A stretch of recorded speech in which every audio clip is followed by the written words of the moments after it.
Mesdames, Mesdemoiselles, Messieurs, bonjour. N'essayez pas aujourd'hui de traverser une nationale ou une départementale si vous êtes à pied, car entre ceux qui descendent et ceux qui remontent, il ne serait pas raisonnable de tenter l'aventure. L'aventure, d'ailleurs, concerne plutôt les 7 ou 8 millions de passagers qui, en voiture, vont pendant 3 jours se doubler, se croiser, se dépasser, se déplacer d'un point à l'autre du territoire. Alors, si vous êtes dans ce cas, sachez malgré tout que des mesures ont été prises pour vous faciliter les choses. Vous trouverez en effet sur les routes un plan prime vert pour vous protéger, un plan émeraude pour vous délester, c'est-à-dire pour vous éviter les embouteillages, et un plan amarante pour vous secourir en cas d'accident grave. Et toutes ces opérations, vous le savez, sont centralisées au PC de Rosny-sous-Bois. Et tout de suite, j'appelle maintenant l'ingénieur Roux, l'un des responsables, et ce pour savoir, avant que vous ne partiez bien sûr, si maintenant tout est bien en place. Monsieur l'ingénieur? Oui, effectivement, tout est bien en place. Dans tous les cadres, dans tout le cadre de cette émission, enfin de cette opération. D'une part, le plan prime vert, bien sûr, le plan émeraude, comme vous le disiez tout à l'heure, qui consiste soit à offrir des itinéraires de dégagement aux usagers fléchés en vert, soit des délestages fléchés en jaune sur lesquels on essaye d'égaliser les temps de parcours. Et on y arrive en général. Alors d'autre part, pour le plan amarante, effectivement, tout est en place aussi et a été mis en place progressivement depuis le 25 juin, et on peut dire qu'aujourd'hui, tout est vraiment en place dans tous les secteurs du territoire. Bien, monsieur l'ingénieur, quel est le point maintenant de la circulation? Est-ce qu'il y a déjà eu beaucoup de départs? Il y a eu beaucoup de départs, mais je crois qu'on peut parler des départs dans les deux sens, parce que d'une part, il y a eu des départs des grandes métropoles et de Paris en particulier.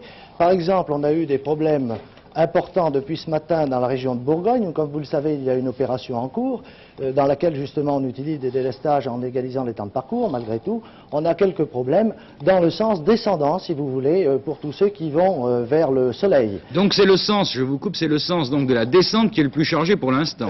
Dans cette région-là, par contre, dans la région qui est plus au sud, dans la région proche de l'Espagne, disons entre la vallée du Rhône et l'Espagne, la plus grande partie des problèmes se situe dans le sens de la rentrée, c'est-à-dire que tout se passe comme si tout le monde est parti de bonne heure ce matin, les uns partant du sud pour rentrer, si vous voulez, et les autres partant du nord pour partir, pour aller en vacances. Monsieur l'ingénieur, quel est le moins mauvais moment, à votre avis? Je sais bien que c'est difficile à dire, mais le moins mauvais moment pour partir maintenant, pour descendre en vacances ou pour monter? Quelles sont les heures à peu près où on a une chance quand même de ne pas être totalement bloqué? Malheureusement, je crois qu'il y en a peu, non?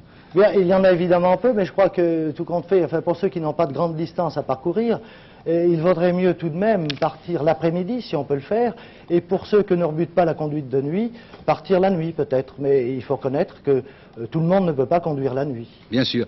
Bon, monsieur l'ingénieur, pendant combien de temps comptez-vous laisser ce dispositif en place? 2 jours, 3 jours, 4 jours? Au moins jusqu'à lundi, parce qu'il y aura toujours des problèmes de cette conjonction de deux phénomènes, de celui de la rentrée et du départ, et je pense que jusqu'à lundi soir, il y aura de gros problèmes. Après, il y en aura peut-être encore, mais beaucoup plus étalés, si vous voulez. Eh bien, je vous remercie, monsieur l'ingénieur. Bon, donc voici le point fait en ce qui concerne la circulation routière. Cela dit, il ne faut pas oublier les autres points chauds quand toute la France voyage. Dans les gares, 1649 trains emporteront 1 million de voyageurs en 3 jours. Et il y aura également 2300 mouvements d'avions entre vendredi et dimanche dans le ciel de France. Cela dit, abandonnons si vous voulez pour un temps les problèmes spécifiquement français pour faire le point de la situation ce matin dans cette affaire du Proche-Orient qui met en jeu le plan de paix entre l'Égypte et Israël. Israël n'a toujours pas fait connaître sa réponse. Ce matin encore, pour la 5e fois, Mme Golda Meir a réuni son gouvernement. Et hier encore, je vous le rappelle, les délibérations avaient duré 5 heures. Ce qui retarde à ce point la réponse israélienne, c'est l'opposition de certains ministres du parti GAAL qui ne veulent pas entendre parler précisément du plan de paix américain. Et par ailleurs, Israël se méfie de la trêve de 90 jours qui pourrait être employée non seulement par les Égyptiens pour renforcer leur dispositif, mais surtout par les commandos palestiniens qui n'acceptent pas le plan de M. Rogers. Alors, on a l'impression qu'Israël renvoie la balle aux Égyptiens et surtout aux Jordaniens. Nous n'accepterons, dit Israël, de discuter que lorsque vous contrôlerez les commandos palestiniens qui vous échappent. Voilà, l'affaire en est là ce matin, alors que précisément, en Jordanie, des milliers de Palestiniens manifestent aujourd'hui contre l'acceptation par Nasser des propositions américaines. Et devant cette situation imprécise, cette nuit aux États-Unis, le président Nixon a dû remettre dans sa poche la déclaration qu'il tenait prête pour un oui éventuel de Mme Golda Meir. Et dans sa conférence de presse, M. Nixon s'est contenté de faire un tour d'horizon des problèmes du Vietnam et de politique intérieure. Pour le Proche-Orient, le président a répété que le plan de paix ne mettait pas en cause la sécurité d'Israël, sécurité qu'il garantissait personnellement. Et en ce moment même, donc, le cabinet israélien est toujours réuni. Il semble que nous n'aurons pas d'informations avant cet après-midi ou peut-être même avant le début de la soirée. L'autre nouvelle de cette matinée en matière internationale nous ramène en Europe, en Irlande du Nord, à Belfast. Nouvel affrontement entre catholiques et policiers. Un jeune garçon de 19 ans a été tué par les forces de l'ordre cette nuit. Une manifestation violente opposait alors catholiques et policiers. Manifestation spontanée organisée à la suite de l'arrestation de 2 jeunes gens. Barricades, voitures en feu, gaz lacrymogène. Mais ce matin, il semble qu'un calme relatif soit revenu dans les rues de Belfast. Nous revenons maintenant aux affaires françaises et aux problèmes financiers tout d'abord, car dans ce domaine, M. Valéry Giscard d'Estaing connaît quelques difficultés et il l'a confié ce matin à différents journaux des grands quotidiens de la presse régionale. La hausse des prix ne s'est pas ralentie au mois de juin et il est certain que cette hausse atteindra 5% au lieu des 4% prévus par le ministre des Finances. Ce phénomène va de pair, a dit M. Giscard d'Estaing, avec la hausse des salaires. Et si la situation s'aggravait, il faudrait bien sûr prendre des mesures précises. Ainsi, en matière agricole, s'il existe déjà des baisses sensibles des prix à la production, eh bien il faut que ces baisses soient répercutées au stade de la consommation. Est-ce en tout cas une baisse de prix à la consommation qui a incité hier soir des producteurs de melons à déverser quelques tonnes de ces fruits sur la grande place d'Avignon. Certes, les agriculteurs mécontents sont repartis assez rapidement, mais les melons, eux, sont restés. Et comme sur la place d'Avignon sont rassemblés à cette époque, car les nuits sont belles, un éventail très divers de hippies, de touristes et de badauds, eh bien, ce qui devait arriver, c'est bien produit. C'est-à-dire qu'on a joué au football avec les melons et quelques shoots bien placés sont allés s'écraser sur des voitures, sur des passants. Alors la place est devenue glissante, puis on s'est battu, la police est intervenue et on a arrêté quelques footballeurs ou footballeuses d'ailleurs passionnés qui commençaient même à dresser des barricades. En tout cas, ce matin, tout était rentré dans l'ordre en Avignon. À Vichy, eh bien, c'est Léo Ferré qui, à son tour, fait les frais de cette nouvelle forme de contestation, disons, à base de fruits. Des pêches, cette fois, bien mûres, qu'on lui a lancées en pleine rue alors que le chanteur était descendu dans un palace de la ville. Alors, Léo Ferré n'est pas content, on descend quand on peut et où on peut en tournée, il n'y avait pas d'autre place, a-t-il dit, et après quelques épithètes de son cru et sévères à l'égard de ses agresseurs, eh bien, Léo Ferré est reparti chanter et préparait sans doute dans ses prochains quatrains quelques phrases et quelques nouvelles chansons vengeresses.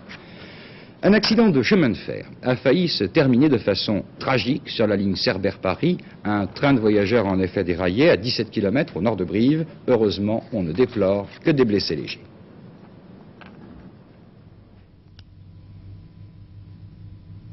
Le millier de passagers qui étaient à bord de l'express Cerbère-Paris a frôlé la catastrophe hier à 17h30 dans la traversée de la gare d'Alassac au nord de Brive.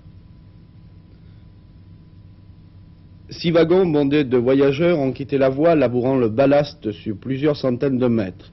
Fort heureusement, aucun d'entre eux ne s'est couché sur la voie, seul le 6e étant en net déséquilibre. Cependant, 30 voyageurs furent présentés à l'antenne médicale, installée en collaboration avec les médecins locaux, et seulement 3 d'entre eux ont été hospitalisés à Brive, où leur état n'inspire d'ailleurs aucune inquiétude. Le déclenchement d'un mini-plan Orsec par le directeur de la protection civile de la Corrèze a fait que de nombreux cars ont convergé vers Alassac pour assurer le transport des voyageurs jusqu'à Limoges.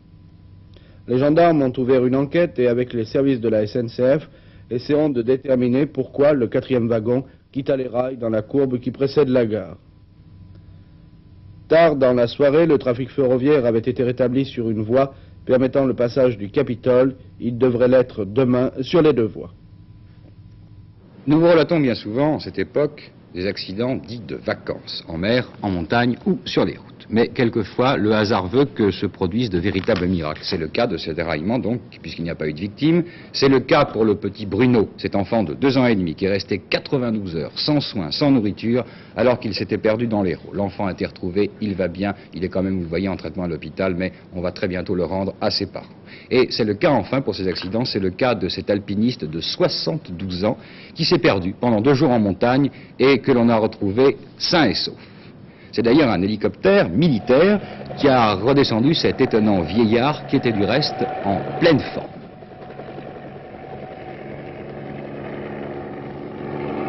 C'est le moins qu'on puisse dire.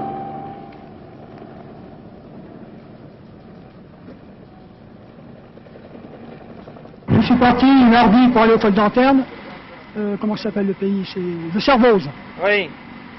Je n'ai pas été tout à fait jusqu'au col, j'étais sur la gauche du col, et puis après ça j'ai retrouvé les marques bleues, je suis remonté un peu. Mais comme je voulais rentrer, je n'ai pas été jusqu'en haut. Je suis passé au chalet. Au chalet, je n'ai pas trouvé ma route, pour retrouver rien. Il y a des traces, et bien après ça se perd dans l'herbe. Et puis vous êtes trouvé bloqué. Alors j'ai remonté sur la... Qu'est-ce qu'il y a? Il y a un signal avec un poteau de ciment armé. Je suis allé par là, puis il commence à pleuvoir, alors bon, je bivouac.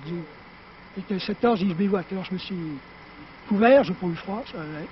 Et vous avez passé 2 nuits en montagne, à la Belle Étoile. Ouais, la Belle Étoile, la deuxième nuit, j'ai passé au chalet, dans un chalet. Vous n'avez pas eu peur? Oh, pourquoi avoir peur? En montagne, seul, comme ça, à 72 ans? Mais j'en ai fait avant, tout seul, de montagne. Moi, le col d'Anterne, je l'ai fait avec mon vélo.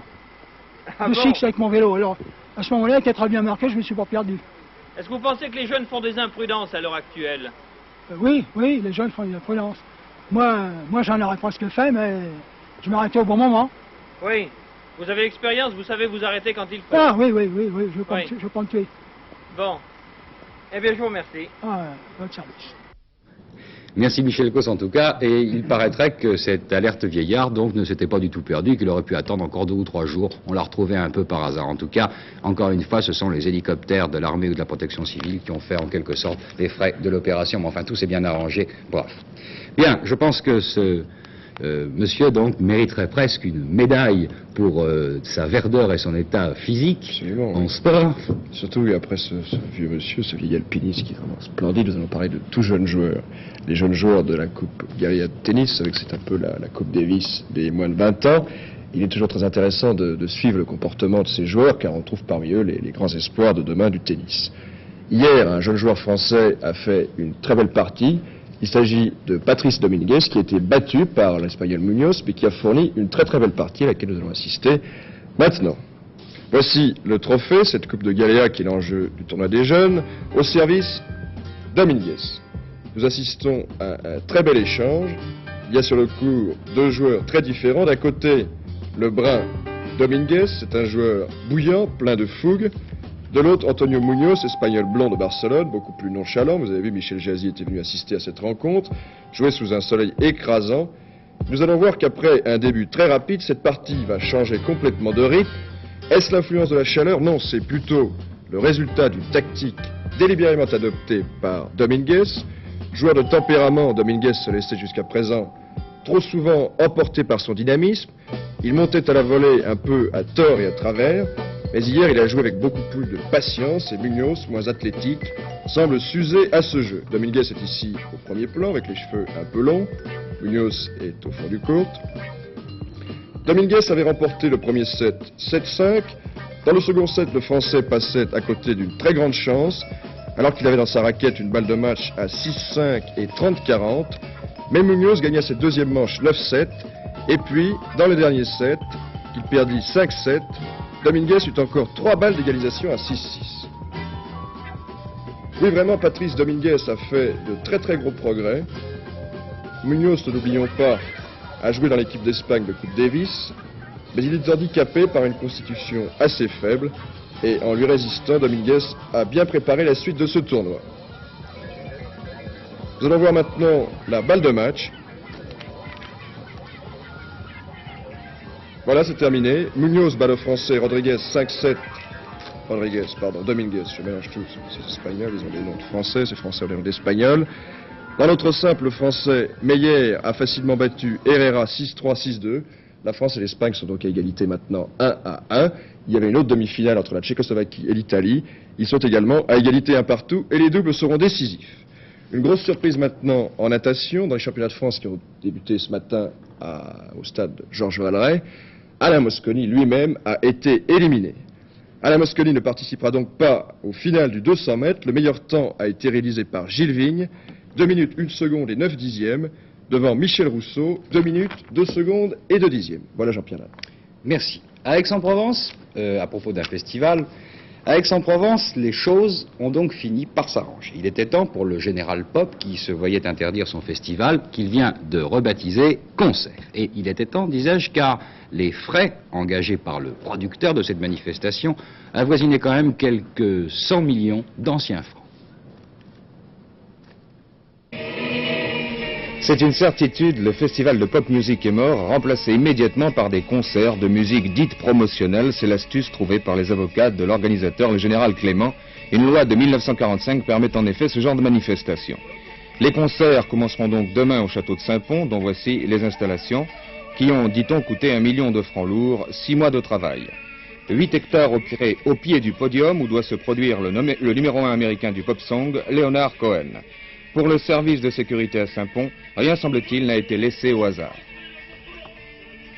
Alors vous avez derrière vous des jets d'eau qui sont en train d'arroser le paysage. Vous avez également tous les sous-bois qui ont été nettoyés et vous n'avez plus aucune espèce de taillis. Vous avez également des prises d'eau sur cette propriété qui sont en nombre considérable. Vous êtes même 14 prises d'eau de 150 mm qui tirent, je crois, entre 7 et 12 kilos. C'est absolument gigantesque. Vous avez autour de vous des arbres qui sont des arbres verts. Le seul point sensible de cet endroit est la pinette qui sera vaporisée absolument sans arrêt pendant toute la durée des manifestations de concert, manifestations raccourcies. Nous avons un service de sécurité qui est à nous et que nous payons et qui est très bien conçu puisqu'il est dans des talkie-walkie, des postes de surveillance, des postes de contrôle à tout endroit du campus. Combien d'hommes J'ai à peu près, au point de vue, enfin tout le total entre la sécurité, je ne peux pas laisser un service, enfin le service d'accueil, les jeunes filles que nous avons photographiées cet après-midi, j'ai à peu près 500 personnes. Oui, j'ai vu autour de nous des affiches contre la guerre, c'est pas étrange pour un général? J'ai tellement fait la guerre que peut-être on peut admettre qu'à l'heure actuelle, je n'y prends plus goût. On attendait 100 000 jeunes, ils seront moins nombreux, 30 000 environ selon les dernières estimations, mais 30 000 jeunes tout de même, cela fait du bruit. Nous avons demandé aux habitants de Saint-Pons ce qu'ils en pensaient. Les jeunes, s'ils sont corrects, il n'y a pas de raison qu'ils ne s'amusent pas à leur goût, quoi. Et vous pensez qu'ils sont corrects, ceux-là? Ben, je crois. Seulement, ils ont une mauvaise allure. C'est ce qui les dégrade, c'est qu'ils ont l'air pouilleux, ils ont l'air sales. C'est tout. Vous êtes pour ou contre les cheveux longs? Ah, alors là, moi je suis contre. Moi, s'ils sont propres, c'est pas mal, parce que chacun a son idée, vous voyez. Et ceux qui viennent pour le festival, comment ils sont? Ah ben ça, je les connais pas, moi je suis chez moi, je ne sors pas. Non. Et ils sont pas assez... Moi j'en ai pas vu, là. Pas assez propre. En vous voyant vous, j'ai cru que c'était ça, vous voyez. Pourquoi? Et bien parce que vous aviez les cheveux longs, alors j'ai dit, tiens. Eh bien, c'est Michel Toulouse qui suit pour nous ce festival et que nous retrouverons, bien sûr, les jours prochains. Avant d'en arriver à notre partie magazine et à notre invité du jour, eh bien, la photo qui va suivre, voilà, vous donnera peut-être une solution idéale pour régler radicalement vos problèmes de vacances et d'actualité. Bonne route en tout cas, que vous soyez à pied, en train ou en automobile. Bonnes vacances aussi, des vacances qui vous permettent peut-être enfin de lire. Et à ce propos, France Nespo, votre invité aujourd'hui est un auteur de romans d'espionnage. Oui, Jean-Pierre, nous présentons aujourd'hui un livre de chez Plon qui s'intitule « Un vieux compte à régler » et je crois qu'on va le voir peut-être à la caméra verticale. Ce livre est écrit par Monsieur Déodat de Montbrun, mais je crois qu'il vaut mieux dire qu'il est écrit par Canberra tout court. Et Canberra, c'est le héros de ce vieux compte à régler. Et je voudrais vous demander justement, Monsieur de Montbrun, qui est Canberra? Quel est son passif et quel est ce héros finalement? Canberra, c'est en somme l'homme qui vit dans ces divers ouvrages, et c'est un homme qui a beaucoup vécu, qui a vécu un peu tout de même, qui a pas mal bourlingué, et qui a un métier un peu spécial, et qu'il a eu et qui le continue, c'est ce fameux métier d'agent action des services dits spéciaux.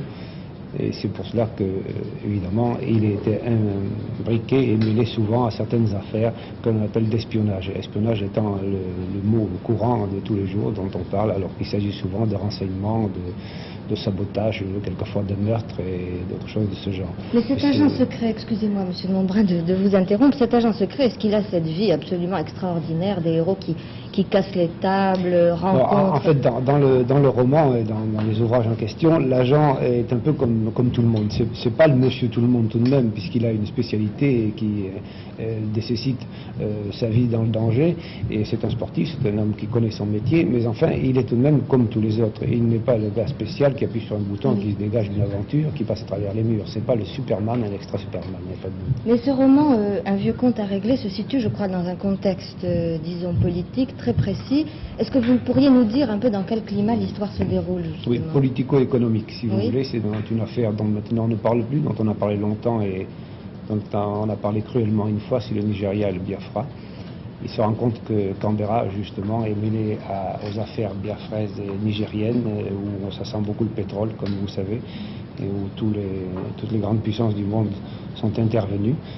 Il entre une petite porte où on peut reconnaître certaines choses. C'est un peu à clé, si vous voulez. On peut trouver, avec les émotions et l'intérêt qu'on trouve dans un roman normal d'espionnage, on peut aussi trouver certaines choses qui sont intéressantes pour les initiés. Justement, pour cet ouvrage, et en conclusion, si vous voulez bien, j'aimerais que vous nous disiez quel est le passage du réel et celui de l'imaginatif. Est-ce que justement votre livre se situe dans un contexte que vous connaissez ou que vous avez pu connaître, ou bien est-ce que c'est vraiment de la fiction pour une grande part? Non, dans tous mes ouvrages, il y a une ossature, une infrastructure, un contexte, comme vous dites, qui est vrai et qui est connu. Et qui est connu de certains, qui n'est pas connu de tout le monde. Mais vous le retrouvez dans certains faits divers, et ça passe inaperçu la plupart du temps.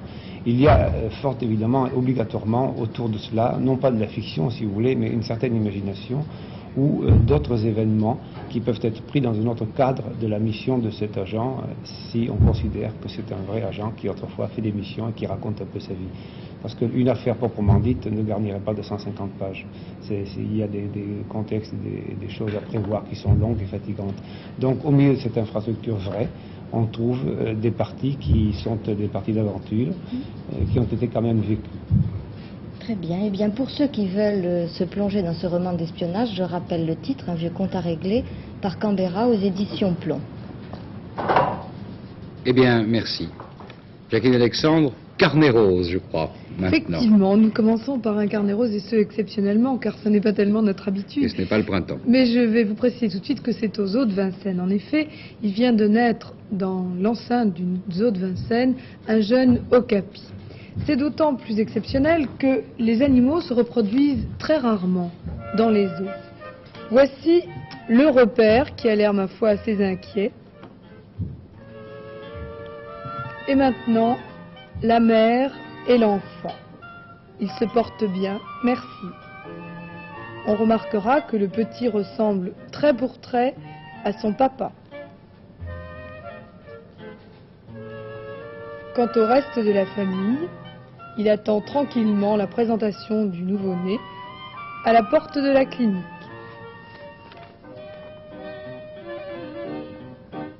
Ces animaux sont tout de même assez rares. Vous avez pu observer, ils ont un certain nombre de rayures et on peut ressembler soit au père, soit à la mère. Celui-ci avait les mêmes rayures que le père.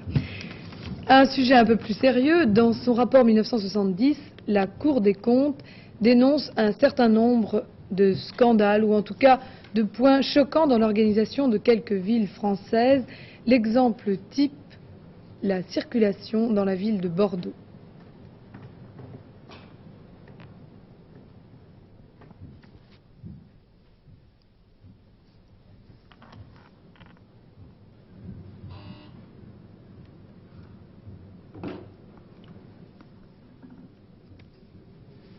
Bien, d'accord. On me signale que nous avons un problème et que le film vient de casser. Nous sommes donc dans l'obligation de passer dès maintenant à la Bourse de Paris où nous attend Michel Tardieu. À vous.